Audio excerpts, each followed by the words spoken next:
I was in the middle of a quarterly finance meeting when my phone buzzed with the kind of notification that freezes your blood. ADT alert. Front door unlocked with an unauthorized key. For a second, I thought it had to be a glitch. My house in Maple Ridge was brand new, my first home fully under my own name. No one had a key except me and my husband, Mark. Still, my fingers shook as I opened the live camera feed. And then I stopped breathing. Brooke, my husband's sister, and her husband, Ryan. They were casually pushing my front door open like it belonged to them, dragging suitcases behind them. A full U-Haul parked in my driveway, stuffed to the roof with furniture, mattresses, plastic bins, everything you'd bring if you were planning to move in. "What the hell?" I whispered, loud enough that my entire team turned toward me. On camera, Ryan crouched in front of the keypad, punching in numbers over and over. 1 miss, 2, 3, 4, 5. The siren exploded, 100 decibels, shaking the frame. The ADT speaker came online instantly. "This is ADT security. State the verbal password now." Ryan shouted, "We're family! We're allowed to be here!" I felt heat rush to my face. Family? Allowed? The ADT operator responded coldly. "Password not provided. Police are en route." Brooke looked straight into my foyer camera and rolled her eyes, annoyed, as if I were the one causing a problem. My chest tightened. This was no misunderstanding. This was preparation, calculation.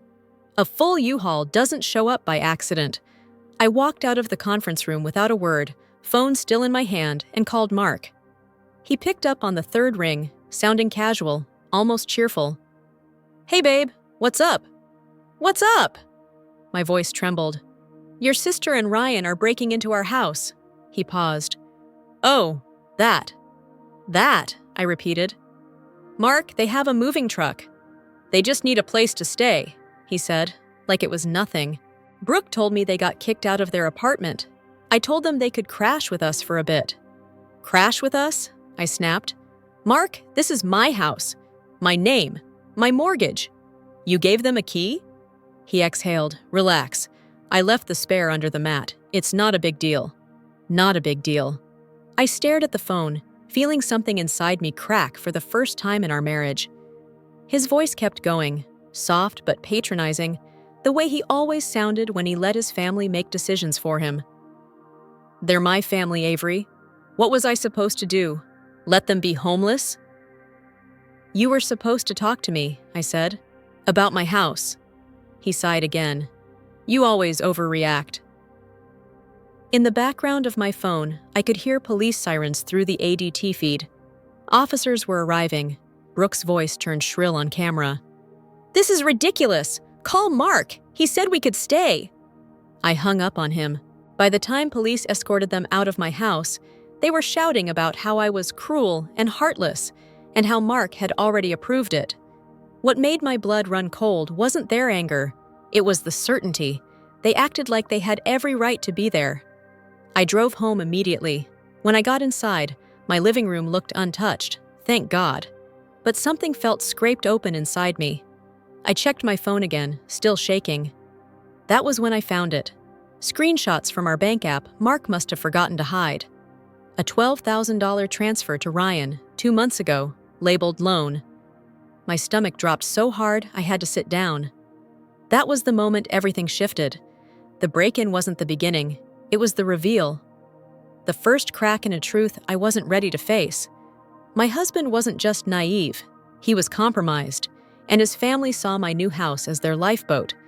And I was just the obstacle standing in their way. The moment the door closed behind the police, I grabbed my phone with hands that still wouldn't stop trembling. There was only one person I trusted enough to call. Kendall Ruiz, attorney, best friend. Human bulldozer when necessary. She picked up on the first ring. "Avery, what happened? You sound—" "They broke in," I breathed. "Brooke and Ryan, full U-Haul. Mark gave them a key." Silence. Sharp, focused silence. Then, "Okay, I'm coming over. Right now. Don't touch anything." 20 minutes later, Kendall walked into my living room with her laptop bag, hair still damp from the shower, wearing gym clothes. She didn't say hello. She looked at my face, at the ADT screen still glowing on my phone, and went straight into lawyer mode. "Show me everything." I handed her my phone. She watched the entire video, the break-in, the keypad errors, the siren, the police arriving, without blinking. When Brooke's face came into frame, rolling her eyes like she owned the place, Kendall muttered something under her breath in Spanish that could probably kill a tree. Then she snapped into action. "First," she said, "you're filing an official police report. Don't just rely on the ADT dispatch. You need your own statement. Second, we're preserving every piece of digital evidence. Don't delete a single text, even the stupid ones. Third," she looked up at me, "you're changing every lock in this house tonight." "Tonight?" I whispered. "Before Mark gets home," she said. "Before anyone gets the idea to try again." She helped me export the ADT footage, the lock logs, the timestamps. She made me pull up my banking app and screen record the $12,000 transfer Mark made to Ryan. Every click felt like a punch to the ribs. "Ave," she said gently, "this wasn't an accident. This was planned." I knew it. I'd known it the moment I saw the U-Haul. But hearing someone else say it made it real. By the time we finished gathering evidence, the sun had set. My house felt different, like the walls knew too much now. Kendall opened her laptop at my dining table. "Now let's look into Brooke and Ryan." What she found made my stomach twist. Over $70,000 in debt, a repossessed apartment, and a flagged record from a prior fraud investigation that never made it to court. They were sinking fast, and Mark, my husband, was still willing to drag me down with them. Kendall kept digging. "There's more," she murmured, scrolling through something on her screen. "Much more." She turned the laptop toward me. Emails, dozens of them. A chain between Brooke, Ryan, and Patricia, Mark's mother. My throat went dry. "What am I looking at?" Kendall zoomed in on one email addressed to Brooke with a subject line that made my vision blur. "Avery said you can move in. Here's written permission." Attached was a PDF, with my full name typed at the bottom. "But I never," I said. "I know," Kendall replied, "because the sender wasn't you." She clicked a button, pulling up the metadata like it was nothing. "This email was sent from a device registered to Patricia Parker. And look at this. IP address matches her home Wi-Fi." I stared at the screen, cold spreading through my chest. The forged email looked disturbingly real. If I hadn't seen the metadata, I might have questioned myself. "So she impersonated me?" I whispered. "To provide written proof that you invited her daughter-in-law to move in," Kendall said. "This is organized, coordinated, and Mark is the link. They're using him as the door into your life and your house." It felt like the floor under me shifted. Not only had they tried to break into my home, they tried to erase me from it. Kendall's voice softened. "Avery, this is bigger than you think. They weren't just hoping to crash on your couch. They were coming for ownership, control, everything." My heartbeat thudded painfully. "And Mark knew?" Kendall hesitated, then clicked open another folder, a screenshot of a group chat, Mark's name at the top. His message read, "Just move in. She'll calm down once you're already inside." Something inside me broke cleanly, like glass under pressure. Kendall reached across the table, covering my hand with hers. "I know this hurts, but you're not dealing with one person. You're dealing with a system, and tonight, we're shutting it down." I nodded, because in that moment, one thing finally became clear. This wasn't a family misunderstanding. This was an attempted takeover of my marriage, my safety, my home. And I wasn't going to let them win. Mark showed up the next evening while the sun was melting behind the houses of Maple Ridge, turning the street gold and angry at the same time. I saw his car pull up fast, crooked, like he'd slammed the brakes before the engine was even off. He got out with panic written all over him. "Avery!" he shouted, jogging up the walkway. "Why the hell are the locks changed? ADT says I'm off the account. What is going on?" I stepped onto the porch, the divorce papers in my hand. My heart wasn't racing anymore. It was steady, cold, certain. "You know exactly what's going on," I said. He reached for the doorknob out of habit, and when it didn't turn, he slammed his palm against the door. "Open it, I live here." "No," I said, "not anymore." He stared at me like he didn't recognize me. Maybe he never had. I handed him the envelope. He didn't open it immediately. He just looked at it, confused, until the realization dawned on him. His voice cracked. "Divorce? Avery, come on, this is insane." "What's insane," I said quietly, "is that you helped your family break into my house. What's insane is that you stood by while your mother forged emails in my name. What's insane is that you told Brooke and Ryan to move in before I could stop them." "That's not fair," he snapped. "They needed help. They're my family." "And I'm not?" I asked. He hesitated, just long enough for me to hear the answer. I pulled out my phone, opened the gallery, and held up the screenshot. His message to Ryan. "Just move in. She'll calm down once you're already inside." His face drained of color. "Avery, I didn't mean—" "Yes, you did. You meant every word." My voice hardened.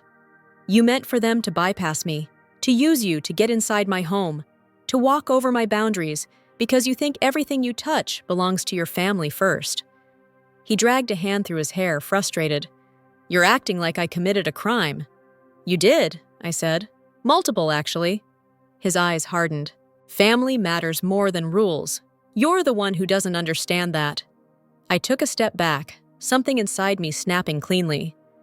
"This is my house, Mark, and you allowed people in like I was irrelevant, like I didn't exist." He tried to move past me, tried to shoulder through me toward the door. "I'm not sleeping in a hotel. I'm going inside."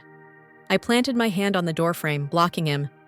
"Try it," I said softly. "Police already filed my report. You force your way in, you'll be arrested on the spot." For the first time, he froze. We stood there, inches apart, our marriage dissolving between us like dust. He looked at me, not lovingly, not regretfully, but resentfully, like I'd broken something that was supposed to bend. "You're really choosing them over me?" he whispered. "I'm choosing myself," I answered. There was nothing left to say. He stepped back, stared at the house one last time, and walked away without turning around. I watched his taillights disappear down the street. Just like that, our marriage ended on the same porch where we'd once dreamed about paint colors and summer dinners. I thought the worst was over. I was wrong. Around midnight, while I was checking the final set of saved evidence on my computer, my phone buzzed with a message from an unknown number. "You'll regret going against the Parker family." My skin went rigid. The room suddenly felt too dark, too quiet. I took a screenshot instantly, forwarded it to Kendall, called the non-emergency police line, and filed a second report. The officer's voice was calm, almost gentle. "You did the right thing. Keep your doors locked. Save every message." I hung up and looked around my house, the place I'd bought to start a future. Now it was a battleground, but I wasn't the same woman who walked into that quarterly meeting 2 days before. They had underestimated me. All of them, and that was their biggest mistake. The morning of the hearing, the courthouse in downtown Seattle felt colder than any place I'd ever stepped into. Not temperature, energy. A kind of chill that settles in your bones when you're about to expose something ugly that's been growing in the dark. Kendall walked beside me, heels clicking with purpose. "Stay steady," she whispered. "They'll try to twist everything. Don't react emotionally. Let the evidence speak." But I already knew the truth didn't need my voice. It already had teeth. When we entered the courtroom, Mark was there, sitting at the defense table with Brooke, Ryan, and Patricia. They looked like a united front, tight jawlines, folded arms, heads held high with indignation. Patricia wouldn't even meet my eyes. Brooke smirked like this was some kind of family dispute we'd blown out of proportion. Their attorney, a polished man in a navy suit, opened with a calm, rehearsed tone. "Your Honor, this is a misunderstanding. Brooke and Ryan were temporarily homeless. Mark, as family, allowed them to stay for a few days. My clients never intended harm. Never intended harm. I felt my chest heat, but Kendall squeezed my hand under the table, grounding me. Then she stood. Your Honor, the plaintiff would like to submit the following exhibits. And one by one, she began dismantling the Parker family like a surgeon severing infected tissue. First, the ADT footage. The room fell silent except for the audio. The keypad errors, the blaring siren, Ryan shouting, "We're family! We're allowed to be here!" The judge's brows shot up. That does not sound like a temporary visit. Next, the forged email. Kendall projected it onto the court screen, then pulled up the metadata. This email was sent from Patricia Parker's home computer, not Ms. Morgan's. The IP address is verified. Patricia stiffened, clutching her purse strap. The judge's expression hardened. Then came the group chat logs. Brooke's message lit up on the screen. Just keep Avery busy. Once we're inside, she can't do anything, the courtroom murmured. Brooke went pale. Kendall continued relentlessly. Here's the U-Haul rental agreement, she said, pacing slowly. Rented at 8:12 a.m. The ADT alert was triggered at 11:03 a.m. This was planned. They rented a moving truck to take up residence, without permission, from the legal homeowner. Brooke's attorney tried to object, but the judge shut him down. Overruled. Proceed. Finally, Kendall pulled out the last piece, the anonymous threat I'd received after filing the first report. Projected on the courtroom screen. You'll regret going against the Parker family. The judge leaned forward. Ms. Morgan, do you know who sent this? No, Your Honor, but the timing speaks for itself. Kendall added, the message was sent from a prepaid burner phone. The investigation is ongoing. By the time she finished, the Parker family looked stunned. Cornered animals facing a trap they'd built themselves. The judge exhaled slowly. This is no misunderstanding. This is a coordinated attempt to take possession of property that does not belong to you. His voice carried the kind of finality that changes lives. He issued the rulings clearly, one by one. A permanent restraining order against Brooke Parker, Ryan Parker, and Patricia Parker. Restitution and legal fees to be paid in full to Ms. Morgan. Referral of Patricia Parker's forgery and identity fraud actions to the District Attorney's Office for criminal review. And finally, Mr. Parker is hereby barred from accessing or interfering with any property or financial asset owned individually by Ms. Avery Morgan. Mark's face collapsed. He looked at me like I had personally destroyed his world, but he had destroyed mine first. When the gavel fell, the courtroom echoed with a single sharp crack, like the sound of a door finally closing. As the Parkers were escorted out, Patricia hissed toward me. This isn't over. Kendall stepped between us, eyes blazing. For you it is! We walked out of the courtroom into the crisp Seattle air. For the first time in weeks, I felt something close to oxygen fill my lungs. Justice hadn't just landed, it had landed loudly. But none of us knew, not yet, that the aftermath would reveal one more truth I wasn't prepared to face. The day after court, I drove back to Maple Ridge with the windows down, letting the cold Seattle air wrap around me like something cleansing.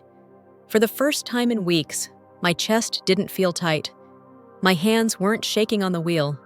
My house, stood at the end of the street exactly as I'd left it. But somehow it looked different now, brighter, stronger. Like it finally recognized me as the person who owned it. And maybe I finally recognized myself too. The first thing I did was reset everything. The ADT master code, the door lock pins, every logged device that had ever connected, even Mark's phone, deleted with a clean, satisfying tap. Then I opened every window, letting in a sharp October breeze that carried the smell of maple leaves and quiet freedom. I walked into the guest room, the room Brooke had planned to claim, and opened the closet. It was empty again. The air felt lighter without the weight of their intentions lingering there. I boxed up the last few things Mark had left behind. A jacket, a pair of shoes, a cufflink missing its twin. Objects that used to mean something, now just evidence of someone I no longer knew. By the time I stepped outside, the late afternoon sun was turning the maple trees along the street into streaks of gold and red. I sat on the porch steps and watched the leaves fall, slow and gentle, like the world was finally exhaling after holding its breath for too long. For the first time in a long while, I felt safe. Not because of locks or cameras or court orders, but because I had chosen myself.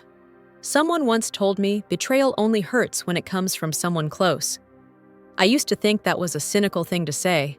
Now I know it's just the truth. The wound Mark left wasn't from losing a husband. It was from realizing he had never protected the life we were supposed to be building together. But I also learned something else. Loyalty means nothing when it asks you to betray yourself. Out on the quiet street, a dog barked in the distance. A couple walked past, holding coffee cups, talking softly. Life moved on, just as it should. And for the first time, I felt ready to move with it. Kendall texted, "How are you holding up, Ave?" I sent her a photo of the maple trees and replied, "I'm finally okay." Because the truth was simple. I hadn't won because someone else lost. I won because I finally drew a line no one could cross again. I leaned back on my hands, breathing in the cold air, letting the quiet settle around me.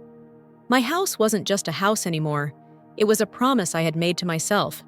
Never again will I let anyone decide who I am, where I live, or what I deserve.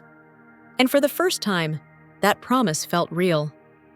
As the sun dipped low, I closed my eyes and let the last warmth of the day rest on my face. Tomorrow would be new, and it would belong entirely to me. If you've listened to this story from beginning to end, tell me, did it move you? Did it make you feel something real? Should I keep creating stories like this? Stories where women reclaim their voices, their boundaries, and their homes? Comment below and let me know. And if you want to hear more stories from other women finding their strength, please like, subscribe, and stay with me for the next chapter.